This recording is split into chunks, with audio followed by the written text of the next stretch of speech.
Добар е, криптоентузијасти, како што нели ветивме, ова е последното гласање, значи она што гласате пред една недела во однос со држините кои што треба да ги направиме, ова е последното видео, а тоа е Altcoin Вести, кој што ги обработиме денеска. Имаме доста нови информации со тоа што денеска почнав да правам еден интересен нов метод на барање на вести, не само она што е најпопуларно, туку и буквално почнав проект по проект да проверувам дали има одредени вести, значи буквално барам за секој проект засебно, затоа што гледам дека најчесто добиваме вести само за оние топ 10-15 проекти, така да сега сакам да го проширам ова малку нормално и на помалите алткоини. Сега, пред да продолжиме нормално со Altcoin Вести, за почеток би сакал само да ве замолам, значи на нашата Facebook страна и на нашата комјунити страна на YouTube може да најдете гласање каде што во оваа ситуација може да гласате за тоа што би сакале да биде мојата изведба на практично во прилеп на првата конференција за крипто во Македонија на 31.8. Така да според вашите гласови изгледа дека ќе биде се што треба еден почеток да знаеме во крипто, но гледате дека имаме 4 теми. Трите теми се избрани од вас, значи сакав нели да биде ова автентично од самите да речам гледачи на каналот, значи да најдеме нешто што вие навистина сакате да го слушнете, не нешто што јас би сакал да го припремам, така да што вие ќе побарате тоа ќе добиете. Останатите теми сега кога ќе бидат обработени. Го остави прашање од зедницата за секој случај, да не преферирате таква опција, но трите теми се како што веќе кажаме се што треба еден почетник да знае о крипто, промена на биткоин циклусот по влез на институциите и примена на блокчейн во реалниот свет. Така да од овие три теми, нормално и четвртата која што е под нив, гласајте која да биде во нели презентацијата на 31.8, а останатите две ќе бидат обработени постепено на самиот канал, веќе се на мојата листа за теми за обработка. Така да тоа е првата работа која што би ви замолил да направите. Додека нормално како и сите Altcoin Вести, прво ќе почнеме со некои интересни податоци да видиме што се случува во крипто светот кога станува збор за нели оние стандардни кои што ги следиме инструменти и показатели за крипто светот. Прво е нели во однос на скрипти, односно во однос на GitHub апдејти на девелоперите на овие проекти, каде што од сите Altcoin проекти можеме да видиме дека нормално на годишно ниво тие се истите, има некои промени мање више, но прилика тие се стандарди како што може да видиме. Значи ICP, Ethereum, ADA, Flow, Arbitrum, Audius и DOT, кои што се практично првите да речем 5 и сега понатаму гледате дека во прилика тие се најбитните како што може да видиме, тие се проектите кои што се да речем постојано на врвот, додека на неделно ниво, со оглед на фактот дека секоја недела прилика имаме идеја како се развиваат, значи кога станува збор до самиот основен блокчейн, односно колку скрипти се направени за надградување на првичниот блокчейн, нели ако е на пример Layer 1 на самиот Layer 1, гледаме дека Cardano е моментално на прво место, ICP на второ, Ethereum, Cosmos и HBAR првите 5, додека кога станува збор за развивање на екосистемот, најчесто гледаме дека како и секогаш е Ethereum на прво место, со оглед на фактот дека има најголем екосистем. Потоа е Scale, искрено треба да видам што е ова Scale, веќе неколку пати се наоѓа на оваа листа. Algorand, Arbitrum, Cosmos се останатите. Ова за изненадување тоа што го нема Polkadot сега, не знам зошто не го нема овој пат.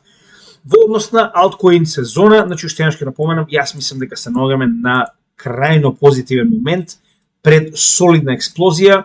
Гледаме дека има доста негативни вести, гледаме дека корекцијата е завршена според оно што досега го имавме како страв за рецесија, додека потенцијален напад, како што веќе спомнавме во вчерашното видео, на потенцијални Black Swan настани, потенцијален напад на Израел и понатаму останува, затоа уште еднаш ќе напоменам, имаме одредена количина на кеш која што ни стои во стейблкоини спремна за купување ако добиеме пад на пазарите поради напад на Израел. Како што се случи тоа претходниот пат кој што нели целосно го предвидовме и стратешки го искористивме за надградување на нашето портфолио. Сега, гледаме дека се наоѓаме на 22, многу пати сме го покажале, историски гледано последен пат кога се наоѓавме толку ниско, и тоа погледнете колку време се наоѓаме сега на истото ова ниво, ние добивме Altcoin сезона која што траеше од октомври па до март. Тоа сме го покажале веќе многу пати до сега. Мислам дека ви е крајно јасно, затоа уште ќе напоменам зашто е ова толку битно. И кога би ги поставиле средните RSI, тоест RSI мерките на неделно ниво на сите алткоини, можеме да видиме дека поголемиот дел од алткоините се уште се наоѓаат во оваа долна препродадена зона, каде што ретко кој од овие коини има солиден скок, останатите гледаме дека се наоѓаат уште препродадени, што значи дека нивните индекси и понатаму се солидно добри за купување, значи оваа корекција изгледа дека постепено завршува. Останува да видиме како и да е. Во однос на ETF, значи и овие ги прегледуваме нели чисто на кратко, иако моментално е, значи ово видео е направено во недела, така да од утре ќе видиме како се тоа ќе се движи. Гледаме дека освен иницијалниот пат кој што го имавме, тоа беше стравот на 2, значи крајот на овој месец, 2 август, кога имавме иницијален страв поради податоците за невработеност и нели најавата за рецесија, тогаш имавме иницијален пат, но гледаме дека првенствено во Bitcoin Spot ETF, значи институциите не продаваат. Дури може да кажеме дека и акумулираат со оглед на фактот дека откако го добивме овој иницијален страв. Значи сега зборуваме за Bitcoin Spot ETFs. Значи тоа беше на 2 август каде што имавме на истиот тој ден 3 од топ 4 најголеми ETFs продаваа од 100 па до 30 отприлика милиони долари вреден биткоин, во исто време гледаме прилив кај BlackRock, така.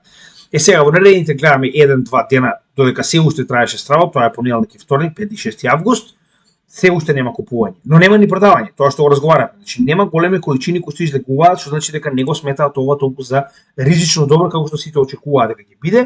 За од 7 да видиме повторно прилив, погледнете. Значи од 7 во BlackRock ни имаме 52 милиони, 157 милиони на 8 и 9,6 милиони на 9. Значи дека повторно имаме прилив. Повторно има влез. Дури и во Grayscale имаше 118 милиони влез.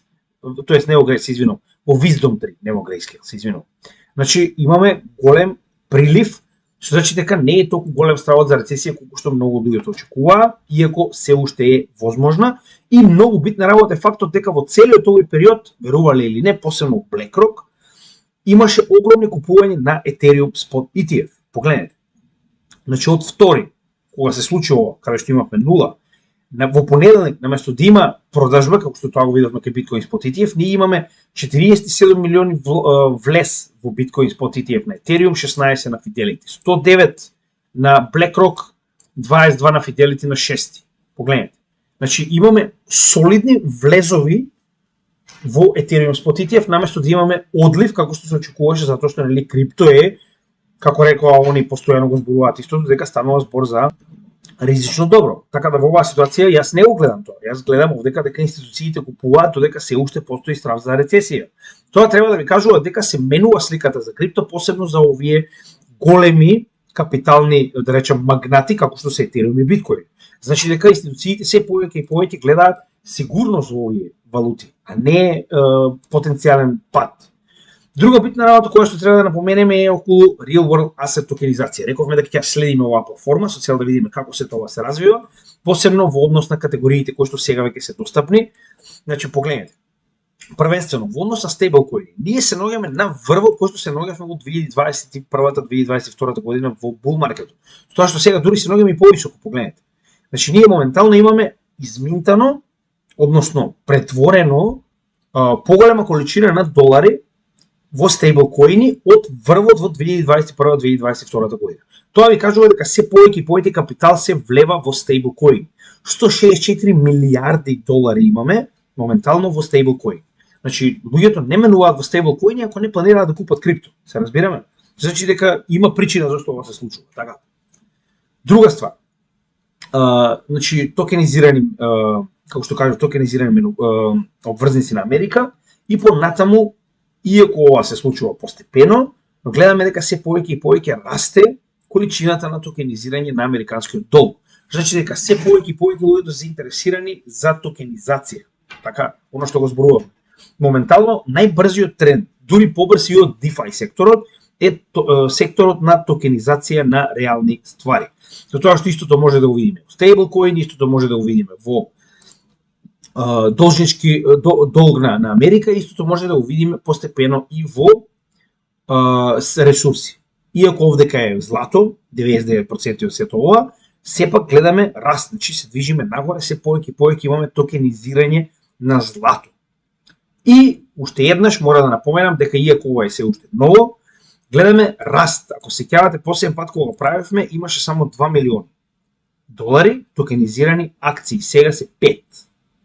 Што значи, гледаме дека постепено расте и интересот за токенизирање на акции, што јас верувам дека ќе биде крајно битен. Што ова ќе биде моментот. Токенизирање на акции ќе доведе до токенизирање на се. Nvidia, MicroStrategy, Apple, Tesla, Microsoft, GameStop, ова се имењата кои што моментално имаат одредена количина на токенизирани акции. Ова допрва ќе расте, само толку ти кажам. Сега, пред да продолжиме со алткоин, има многу битна вест која што морам да споделам со вас, затоа и од биткоин, иначе не ќе биде истата во биткоин и економија вести, но премногу е битна и морам да споделам со вас. Односно на 4 август, ова е нешто што мене ми не знам како успеа да ми кидне. Значи официјално, ако се сеќавате, Синтија Лумис беше онаа која што почетокот се залагаше за регулатива на крипто, за крипто да добие свој статус против СЕК и така натаму. Значи разговорот, односно предлогот кој што го даде Трамп, моментално го гледаме како закон пред Конгресот на Америка. И нема да биде толку битен овој закон додека не ги погледнеме оние ствари кои што се ставени во самиот закон. Значи овој закон би бил буквално катализатор невиден на масовна глобална адаптација доколку е изгласан. Зошто го велам ова? Прво, она што можеме да го забележиме е дека веднаш има поддршка од двете страни, и републиканската и демократската страна. Односно, погледнете. Сега, во однос на изгласување на овој закон, како функционира таму, значи околу 2200 писма примиле во оваа ситуација сенаторите на демократската страна и 850 писма на републиканската страна за да го изгласаат овој закон. Извинете, ја мислев дека е пред Конгрес, он бил пред Сенат. Значи има разлика нормално, со оглед на фактот дека Сенатот е поголемо, има поголеми ингеренции, е повисоко тело, како и да е. Значи ова ни покажува дека има масовен интерес помеѓу првенствено граѓаните на Америка ова да биде одобрено. Сега ќе ви кажам зошто. Значи прво, ова е стратешка резерва на биткоин, која што треба да помогне во зачувување на вредноста на долар. Како што има нафтена резерва, стратешка нафтена резерва, која што ние сме разговарале многу пати, која што ја користеа моментално, ако се сеќавате, и ова го обработуваме многу пати на каналот, значи ја користеа оваа резерва со цел да ги стабилизираат цените на нафта како што нив им одговара, а со тоа и цената на доларот. Во оваа ситуација сакаат истото го направат со биткоин. Со тоа што не само да ги задржат коините кои што моментално ги имаат, тоа со околу 210.000 биткоин. Туку, погледнете, се ова е најдобриот дел. Се предлага со овој закон во наредните 5 години, само да го најдам каде моментално беше тој дел, значи ова е најдобриот дел од целиот закон што верувам дека многу ќе помогне, ако ова биде изгласано, ова ќе биде крајно позитивно за целиот пазар. Сега ќе ви го покажам, само да го најдам. Замислете, со овој закон ако биде изгласан, се наложува на трежери на Америка да купи 1 милион биткоини, кои што сега во прилика би вределе околу 60 милиарди долари. Значи, во наредните 5 години. Нормално ова ќе биде циклично, но идејата која е? На овој начин, исто како што има нафтена резерва, која што користи со цел балансирање на пазарот и поддршка на цената на доларот, сега сакаат истото да го направат со биткоин. Со тоа што дури се предлага и ако ова доволно порасне, овие 1 милион биткоин, да речем понатаму, успеат да ги акумулираат во наредните 5 години, истите да бидат искористени за плаќање барем на дел од долгот на Америка, кој што е 35 трилиони. Значи, ова е многу голема работа. Односно, вие замислете во оваа ситуација со закон се обврзува Америка да акумулира биткоин во наредните 5 години. Замислете ако ова навистина се случи и овој закон испадне во вестниците и гледаат сите моментално во светот, дека моментално самата муриканска влада си ставила за цел во наредните 5 години и се обврзала со закон да акумулира биткоин во вкупна количина од 1 милион. Кога ќе погледнете како тоа би изгледало, тоа е негде околу 5% од вкупната количина на биткоин. Тоа е огромна количина на биткоин. Значи, вие ако знаете дека американската влада купува во наредните 5 години, погодете што. Сите ќе купуваат во наредните 5 години, се разбираме? Значи, ова е огромна работа и морам да ја споделам со вас, затоа е толку битна и сакав прво тоа да го споделам, како една од најбитните вести денеска. Следна битна работа.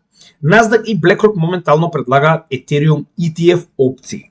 Значи, они претходно ги има овие опции, но ги има за futures, се разбираме.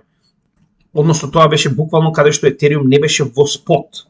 Значи, они го имаа ова како опција во futures, каде што практично тоа беа хартија од вредност во противвредност на цената на Ethereum. Сега сакаат да имаат опции како начин на тргување за Ethereum Spot ETF, и веќе имаат аплицирано за тоа до SEC, со тоа што овде е малку покомплицирано. Зошто е тоа? Така, значи на 6 август официјално аплицирале за ова. Ќе покажем зошто мислам дека ова позитивно нормално, но каде е овдека проблемот? Проблемот е што нормално повторно Джеймс Сейфард, еден од оние кои што досега сме го следеле и бил комплетно во право кога станува збор за ETFs.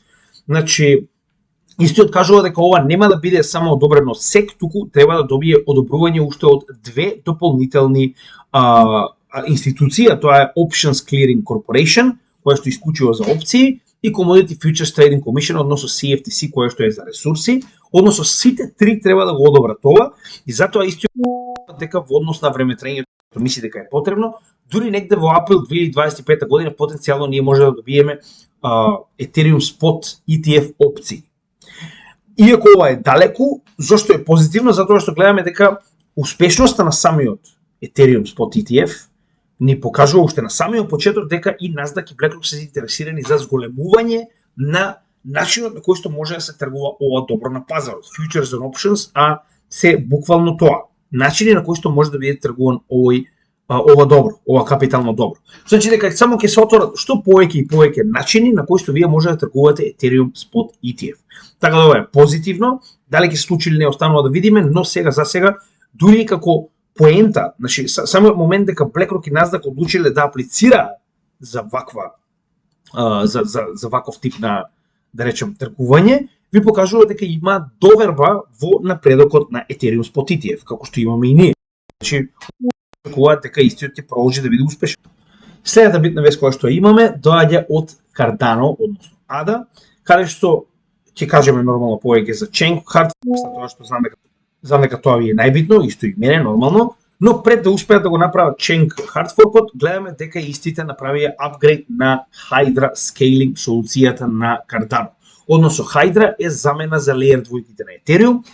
Имаме посебно видео, ако сакате да видите што уствари исто да представува. Ова е, значи, револуционерна солуција на скейлинг на Layer 1, која што ја има Cardano, која што буквално дозволува значи максимум од 1000 трансакции да биде достапен на секоја апликација, не само на целиот чейн, туку буквално секоја апликација да има свој мини Cardano така речено консензус механизам, кој што ќе достигне до максимум 1000 трансакции во секунда. На тој начин ова го зголемувате на така речено максимум брзината на Cardano, со тоа што ова солуција веќе постои година-две, ако не се лажам, до овој момент, и гледаме дека постојано е надградувана, со тоа што ова е нова верзија која што треба да биде, тоест веќе е лансирана и имплементирана во Cardano блокчейнот, пред да биде имплементиран Chain Hardforkот. Веќе сме разговарале многу за ова, станува збор за многу битна надградба на Cardano, каде што со овој Chain Hardfork практично се воведуваат органи на практично владење на целиот екосистем на Cardano. Односно, досега Emurgo, значи самата Cardano фондација, како и Чарлс Хоскинс, целосно ги предаваат своите ингеренции на овој екосистем на самата заедница. Со имплементирање Chain Hardfork влегуваме во Voltaire ерата, каде што ќе има два основни органи, ќе има и соодветен устав на самата Cardano заедница, кои што практично овие органи се нормално ротирачки, ќе бидат ротирани постојано, и на тој начин практично доаѓаме во ситуација каде што самата заедница преку демократско гласање, во однос на колку коини имате во овој блокчейн, ќе одлучува што понатаму со целиот протокол во било која сфера.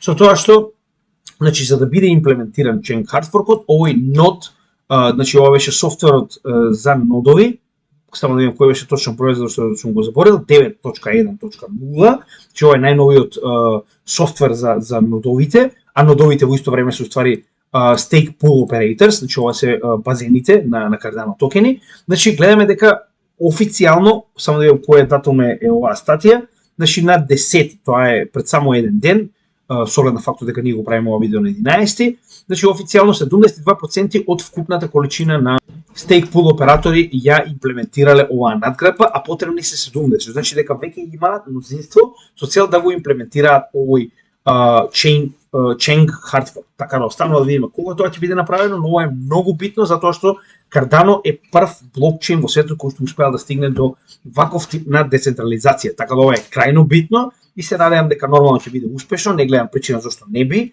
Затоа е и многу побавна работа за разлика од другите блокчейни, затоа што имаат многу по-добар success rate, значи имаат многу по-добар успешност за разлика од било кој друг блокчейн, затоа што ги работат овие работи многу бавно, но многу сигурно. Еве, прост пример, за разлика од тоа, на пример, Solana е сосем обратно, значи правиш и се надеваш дека ќе успее. Ако не успее се тоа, ќе се враќаме, нели? Значи за разлика од тоа има други блокчейни кои што работат тоа постепено како што треба да биде направено, со тоа што ова е од 10.8, значи овдека имаме истражување во кое што покажува дека значи на Solana трансакциите кои што ние ги гледаме, кои што се неуспешни, се многу по-катастрофални кога станува збор за апликациите. Значи зошто го велам ова? Ние досега јас многу пати сум ви покажал дека на Solana генерално како блокчейн, ако ги погледнеме трансакциите на дневно ниво, ние имаме оприлика околу 40, погледнете 43, 40, 38, значи во просек околу 40% неуспешни трансакции. Тоа значи дека на 10 трансакции 4 не успеваа. Така. Сега каде е овдека проблемот? Оваа статија многу појасно го објаснува тоа и многу по-драматично го објаснува тоа. Зошто вели? Ако го погледнеме најголемиот DEX на Solana, погледнете, тоа е Jupiter, вели 65,27% од трансакциите биле неуспешни. Замислете, неуспешни. Значи ова е катастрофа. И тоа ова е најново од погледнете 6 август, така, значи пред само неколку дена. Ви покажува дека и погледнете, вели ако го сметаме ова на месечно ниво, значи ако го земеме ова на месечно ниво на оваа апликација, најголемиот DEX на Solana, оприлика околу 80% од трансакциите се неуспешни. Проблемот од целата оваа ситуација е тоа што според артиклов, ја не сум сигурен, не сум го проверил сам и немам начин како да го проверам, вели, значи Solana зема фи без разлика дали трансакцијата е успешна или не. Што значи дека вие може да направите и 5 трансакции, да платите 5 пати фи, а само еднаш да ви помине трансакцијата. Тоа не сум го знаел, еве овде е пишано дека е така. Што значи дека има, како да ви објаснам, многу негативни ствари кои што во оваа ситуација не се кажуваат на јавност. Од друга страна вели, проблемот во тоа како ги демонстрираат трансакциите е тоа што моментално дури неуспешните трансакции ги бројат како трансакции и затоа на крајот испаѓа дека на пример Solana имала повеќе трансакции дури од Ethereum. Затоа што вие 5 пати треба да пратите нешто додека конечно стаса на другата страна и Solana тоа го брои како 5 успешни трансакции, верувале или не, според пак ќе кажам истражувањето кое што го направиле и од друга страна и покажавме нели во претходното изведување кога го разговараме за Solana на подкастот со Никола, дека од прилика 40 до 50% од трансакциите на Solana се ботови. Тоа е уште поголем проблем. Но како и да е, секој од вас одлучува за себе си, само ви кажувам дека не сум само јас, очигледно и други луѓе го согледуваат тоа. Проблем е кога големите институции ќе го согледаат тоа. Тоа ќе биде проблем. Но нели, секој одлучува за себе си. Јас не ви кажувам што да прави, тоа не е финансиски совет, само ви кажувам што јас согледувам на пазар. Сега, следна битна работа која што треба да споменеме за Solana, а е многу битна, е фактот дека после Канада, која што на 21 јуни официјално одобри Solana Spot ETF, и Бразил пред само еден ден одобри Solana Spot ETF, значи 8 август, тоест не, пред 2. Како и да е, значи официјално почнува со тргување Solana Spot ETF на бразилските берзи. Ова е многу голема работа затоа што колку повеќе земји прават адаптација и одобруваат Spot ETF на одреден коин, толку е поголема веројатноста дека и најголемата економија во светот, Мурика, ќе го направи истото. И овдека истото го изнесуваат во своја статија и Vanek и како беше 21 Shares. Само не како беше втората. Тоа се две компании кои што имаат свој Bitcoin Spot ETF, значи и мислам дека беше 21 Shares. Како и да е. Значи овие две компании исто така имаат апликација и за Solana Spot ETF, моментално во SEC. Не заборавајте дека се уште не е ни почната оваа постапка, така да ќе трае. Значи дури и да добиеме, тоа нема да биде веднаш, потенцијално би било негде во текот на наредната година. Но битно е дека се тоа се одвива и битно е дека и други алткоини, не само Bitcoin и Ethereum, очигледно се во процедура на добивање на Spot ETF. Како што кажав, че ние го работевме уште пред 9 месеци. Имавме посебно видео каде што за прв пат разговаравме за Bitcoin, Ethereum и потенцијални алткоини Spot ETFs, како што кажав. Spot ETF ќе биде буквално stamp of approval. Значи тоа ќе биде моментот со кој што институциите кажуваат, еве, овој коин е доволно зрел за да биде инвестирано од страна на институциите. Така да затоа што ќе напоменам. Не е битно дали Solana ќе добие или не. Не е битно каква технологија има. Битно е дека институциите почнуваат да адаптираат алткоини во Spot ETF. Што значи, се повеќе и повеќе алткоини ќе има пристап до институционален капитал. Сега само Ethereum и Bitcoin има пристап до институционален капитал, зборуваме легално, нели, како што може да видите и сами во Америка. За жал за компаниите не постои друг начин како да инвестираат, мора тоа да го прават преку Spot ETF. Така да, колку повеќе алткоини доаѓаат до Spot ETF, толку поголем капитал од институциите ќе се влева во крипто, а нас тоа ни е крајно потребно. И затоа се нема тука потреба ние да се караме кој ќе биде прв. Значи, ќе дојде ред на сите оние кои што имаат солидна технологија, кои што имаат солидна адаптација, нема потреба да се секираме дали бил прв Solana или ќе бил прв XRP или ќе бил Chainlink или не знам кој. Ова е позитивно за сите нас, да бидеме јасни. Ова е едно од најдобрите вести кои што успеав да најдам, нормално после Bitcoin резервата во Америка, а тоа е дека Near Protocol има развиено нова технологија која што се нарекува Chain Signatures. Ова очигледно се бара со посебно видео, каде што ќе разговараме за овие Chain Signatures, затоа што и мене не ми се толку јасни. Ова е иницијално почнале да ги користат овие од 9 август, значи пред само 2 дена. Што е толку посебно за овие Chain Signatures, верувале или не? Значи Chain Signatures технологијата моментално на Layer 1 Near Protocol, кој што нели е базично финансиски Layer 1, значи за финансиски институции, му дозволува преку овие signature, како е chain signatures, да нема потреба од мостови, туку самиот протокол NEAR е практично гаранција за трансакциите кои што се преместуваат на други Layer 1 блокчейн, верувале или не. Со тоа што не само на Layer 1. Односно, овој chain signatures моментално е направен така да можете директно да комуницирате со други апликации на други блокчейни и назад. Значи, звучи неверојатно, затоа што досега само преку мостови можеше да се прави трансфер на информации и капитал помеѓу блокчейни. Според она што го кажува Near Protocol, моментално оние имаат оваа технологија која што, пазете, сите трансакции на Near во било кое време може да бидат трансферирани на Bitcoin, Ethereum, сите Layer 2 на Ethereum, Dogecoin, Ripple, Cosmos и Polkadot. И понатаму развиваат технологија за тоа да биде направено и на Solana. Ово ви кажува дека моментално Near поседува технологија која што било кој би е сакал. Така, зошто? Како што веќе кажавме до сега. За жал, блокчейните, без да имаат соодветни мостови помеѓу себе, се само еден затворен екосистем во кој што реално капиталот нема каде да мигрира, освен во самиот систем на апликациите кои што моментално ги имаме на систем. Така. Оваа технологија која што се уште се истражува, кога ќе дојдеме во ситуација каде што ќе можеме лесно од еден на друг блокчейн да преминуваме со капитал и информации, тогаш веќе сме стигнале на следно ниво на развој на блокчейн технологијата. Ако е ова вистина, ја верувам дека ова многу брзо ќе се прошири секде и верувам дека ова ќе биде една од најголемите и најговорените теми во иднина, така да затоа во наредните ќе оставам ова на мојата листа за истражување, и ако се потврди дека ова навистина е така и дека се случува, јас дефинитивно ќе направам посебно видео, затоа што ние Near Protocol веќе го имаме обработено како коин, ќе направам посебно видео кое што ќе биде исклучиво посветено на Chain Signatures, затоа што ова е многу голем развој, голем скок во развојот на технологијата на блокчейн и верувам дека заслужува своје видео, затоа што ова може да промени целата игра која што моментално ја гледаме на блокчейн секторот. Така да искрено ова може да биде многу голема работа. Значи реално ви кажувам, значи вакво нешто до сега има пробано многу пати, знаеме дека има доста протоколи кои што се обидуваат ова да го средат, да го направат, но на овој начин како што они овдека го објаснуваат тоа, иако пак ќе кажам, че потребно ми е време, треба седам да видам точно како функционира, затоа што овдека само на кратко објаснет до како прилика функционира се тоа, многу лесно може да го најдете овој артикл, значи само запишете Chain Signatures go live on Near Protocol на Crypto News, ќе го најдете многу едноставно и верувам дека ќе ви помогне во ако сте, да речем, малку по-спретен во оваа сфера, верувам дека ќе го разберете многу подобро од мене.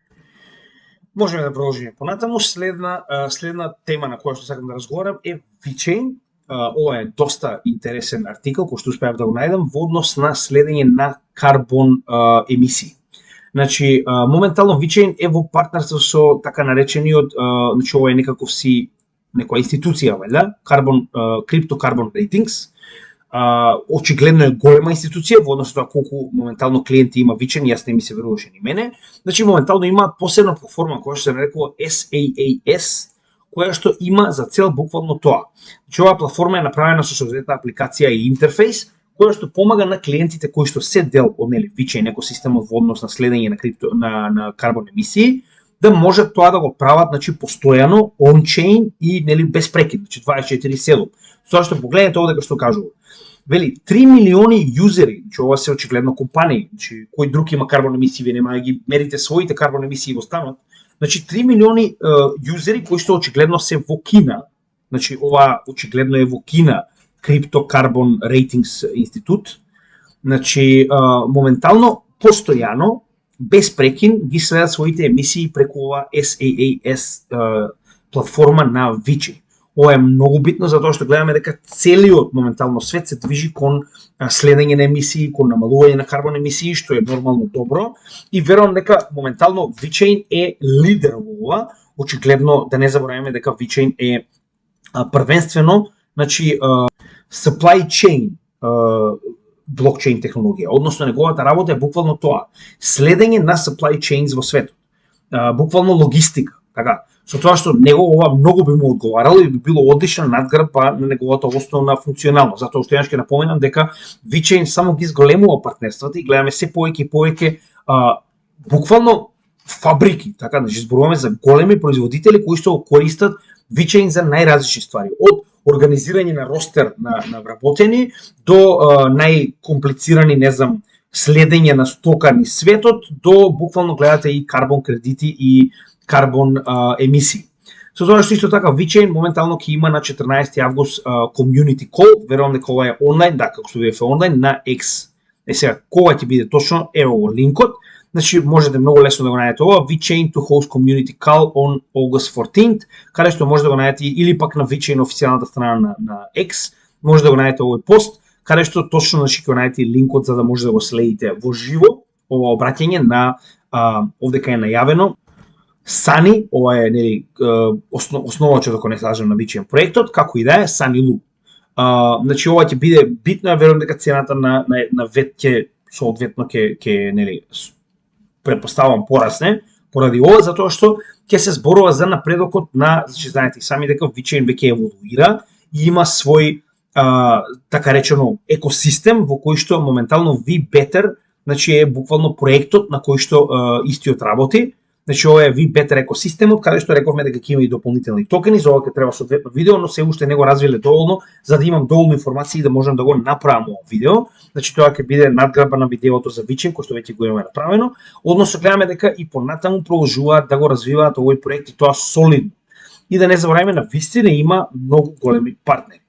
Следна вест која што моментално мораме да спомнеме е Каспа. Значи овдека има сега овој линк од Binance, јас ќе го оставам во дескрипција на видеото. Ќе го направам истото и за ВЕТ. Значи за овој состанок, овој линк ќе го оставам веднаш во дескрипцијата на видеото кој што ќе може да го најдете, со цел да не мора да го барате, само нели ќе го најдете како линк на дескрипцијата на YouTube видеото.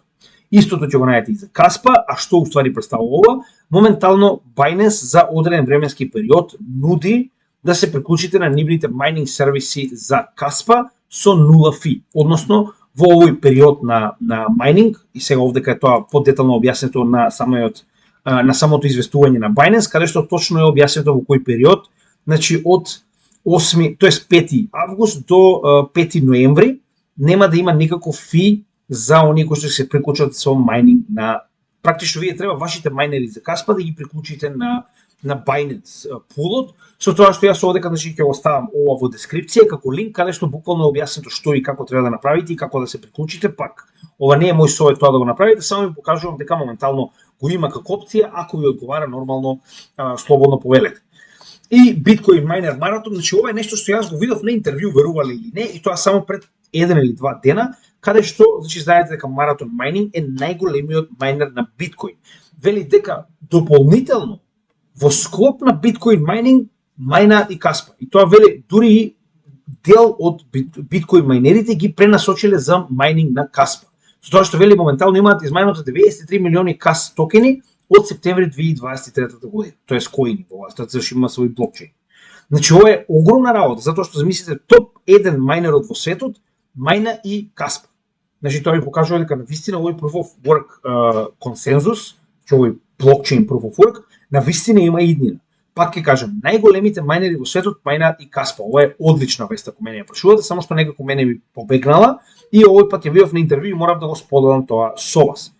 Toncoin дојде 18% jump откако Binance најавува дека истиот ќе биде излистан на 9 август. Значи дека веќе го има, веќе постои за тргување на Binance. Тоа е голема работа, затоа што знаете сами дека најчесто ваквите големи менувачници кои ќе излистаат некој коин, тоа го прават затоа што навистина гледаат потенцијал во истиот и нормално гледаат интерес за истиот коин.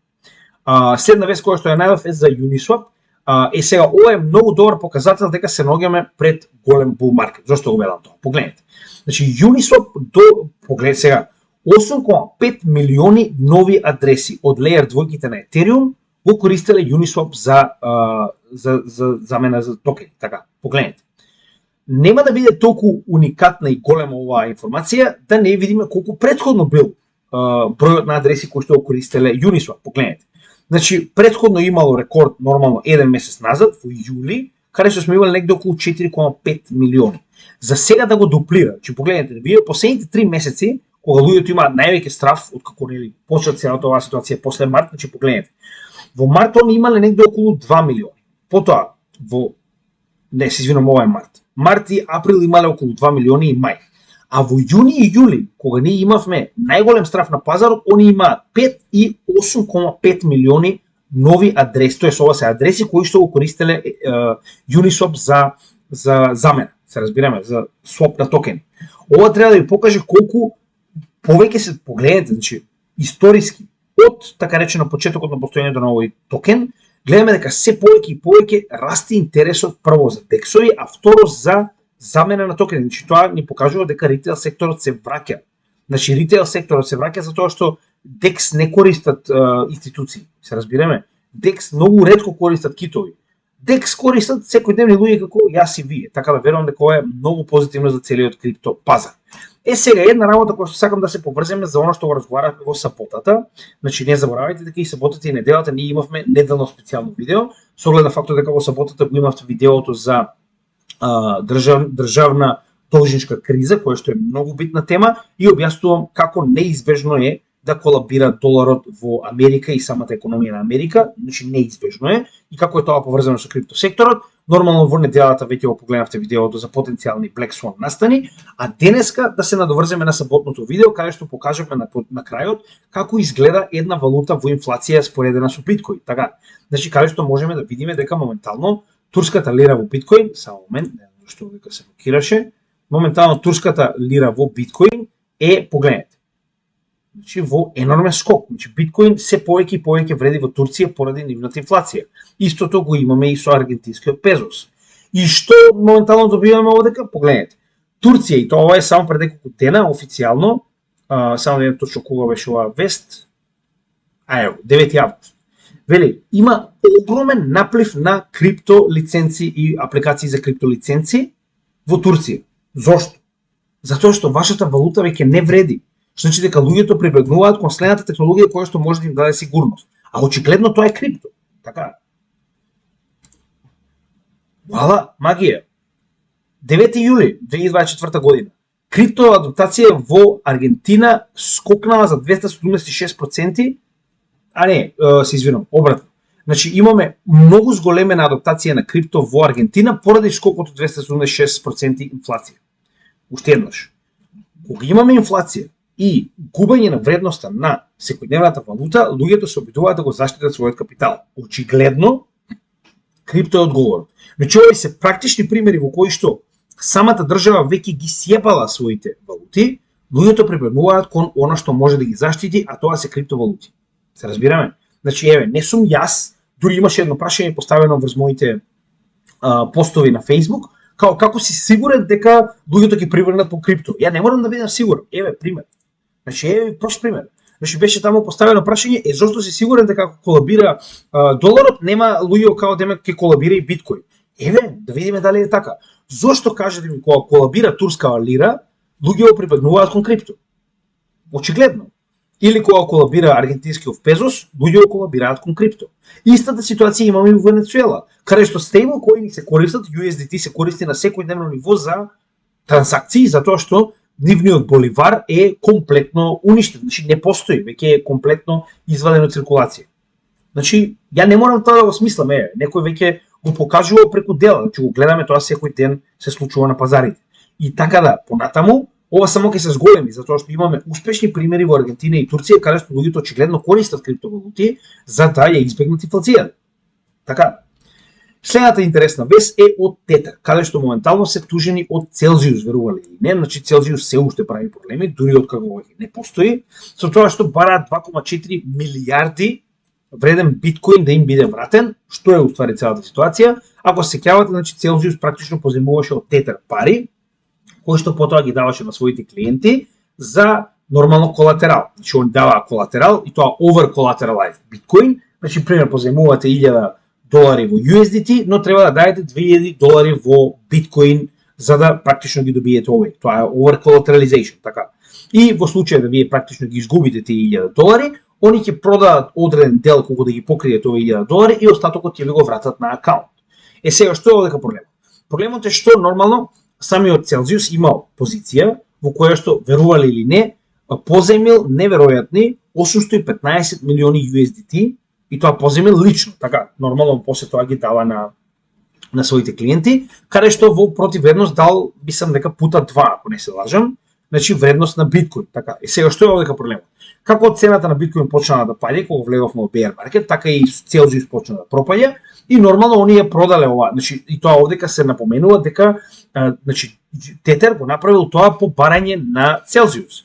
Барал да ја ликвидира нивната позиција затоа што не можеле да ги вратат овие пари назад и практично откако ќе ја ликвидира оваа позиција, значи оној биткоин кој што останал вишак да му биде вратен на Целзиус, што овдека Тетер кажува дека го направил тоа. Сега проблемот каде е овдека?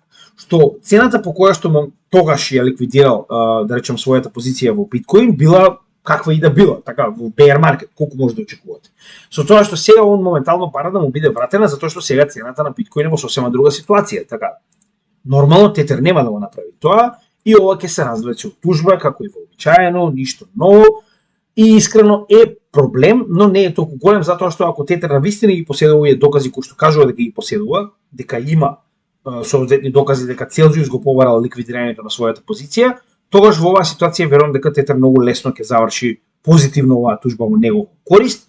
И од друга страна да не забораваме дека во само втората четвртина, односно првата половина од 2024 година, верувале или не, Тетер заработил 5,2 милиарди долари профит.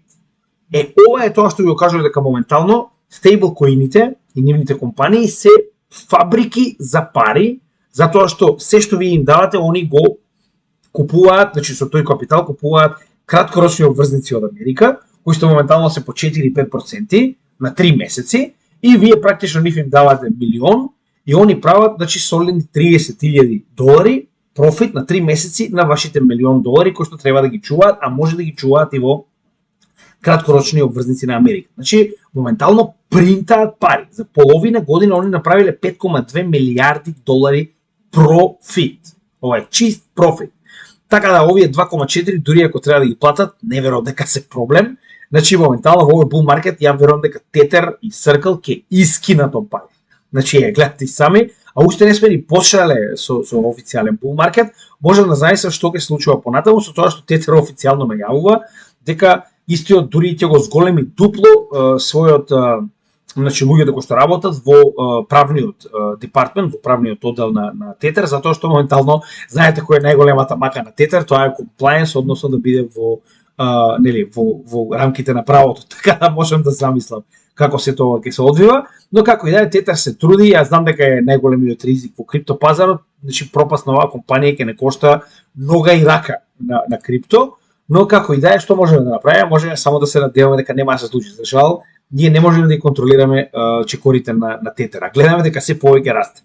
Значи уште поголем потенцијален проблем. И на крај Путин го легализира крипто и биткоин мајнингот во Русија, со тоа што ова претходно веќе беше донесено, но сега е и подпишано од самиот претседател на Русија, што значи дека е ефективно во сила. И сега дали има некој период кога ќе настапи во сила, тоа не знам, но како и да е, на сите легални индивидуални физички лица во Русија кои што имаат легализирано, тоест кои што си имаат, нели, запишано се, не знам како треба да бидат запишани во соодветни институции за да може да извршуваат оваа дејност, им е дозволено да вршат крипто и биткоин мајнинг, значи било која валута, што е многу добро. Уште еднаш, ова е уште еден показател тоа што ви го кажувам. Не можете вие во Америка да имате биткоин резерва, закон, а други да спијат. Научна фантастика. Ќе видите. Не де Боже тоа како закон да помине, ќе видите што ќе се случува со останатите земји, веднаш ќе добиеме масовна криптоадаптација, веднаш ќе добиеме други земји кои што ќе го следат овој пример на Америка со биткоин резерви и така натаму. Ова е крајно позитивно за нас. Значи ова е тоа што јас постојано го зборувам, ниту една велесила не може да си дозволи друга велесила да поседува технологија од ваков тип која што е крајно разорна, затоа што Русија надмине сите санкции на Америка со блокчейн технологијата, а другата земја само да чека. Значи, научна фантастика. Без разлика дали е нуклеарно оружје, без разлика дали е во оваа ситуација блокчейн технологија која што ви дозволува целосно надминување на санкциите, станува збор за технологија која што другата страна не смее да си дозволи да ја нема. Така да ова е крајно позитивно за нас. Во трка за технолошки развој и адаптација на крипто кој што им е потребно, нас ќе ни помогна да станеме многу побогати, многу побрзо. Но повторно, ова не е финансиски совет, ова е само зошто јас инвестирам и што очекувам на долг рок од целата оваа економска драма. И за крај, како и секојаш, значи уште еднаш ќе напоменам, гледате дека гимиџијата не одмара, кога станува збор за македонскиот народ, работи постојано. Единствено што барам од вас е да ми помогнете да ја расшириме оваа едукациона материја на што повеќе македонци, затоа што се тоа што јас го правам бесплатно е џабе, целиот овој труд што го правам бесплатно е џабе, доколку не го погледна што повеќе македонци. Така да помогнете ми со ваша лична препорака и со нормално just, значи буквално наједноставно кликање на like, share, subscribe и комент, кое што ќе помогне многу на алгоритмите на овие социјални мрежи и нели YouTube канали, тоест општо канали, да ги споделуваат нашите тоест материјали што повеќе. За крај, нормално сите оние кои што нови на нашиот канал, значи погледнете го ова видео на врвот од самиот канал, кој што ќе ви објасни детално што имаме на каналот и каде и каков тип на материја може да најдете. И нормално, како и секогаш, во секој од нашите видеа може да најдете содржина на видеото, во однос на тоа во кој дел од видеото што зборуваме, да не мора да гледате цело, и нашите социјални мрежи кои што може да ги најдете на дното на дескрипцијата на ова видео, каде што, значи, ако ги заследите, ќе добивате многу повеќе информации од секојдневните случувања како од блокчейн, така и во економија и во геополитика, така да ви препорачал да ги заследите нашите социјални мрежи. И за крај, нормално, ги имаме овие блокчейн адреси на ваше барање, кои што буквално доколку сакате да не честите едно кафе, значи нашата работа и понатаму ќе продолжи 0 евра по македонец. Никогаш на нашиот канал нема да биде наплатено на македонците за оваа едукација која што мора да знаат. Така да доколку сакате да не честите едно кафе на овие блокчейн адреси и на апликација да купиме кафе, тоа може да го направите, а ние нормално овие во 2 наврати веќе овие донации ги искористивме со цел да помогнеме на македонците. Во првите 2 беше буквално сето оно што ни беше пратено, беше искористено како значи донација во прехранбени продукти во една црковна организација во Велес. Понатаму ќе видиме како се тоа ќе организираме, но нели кога ќе добиеме некоја одредена количина на кеш, нели донации, истото ќе го организираме повторно транспарентно со цел да помогнеме на што повеќе македонци низ светот.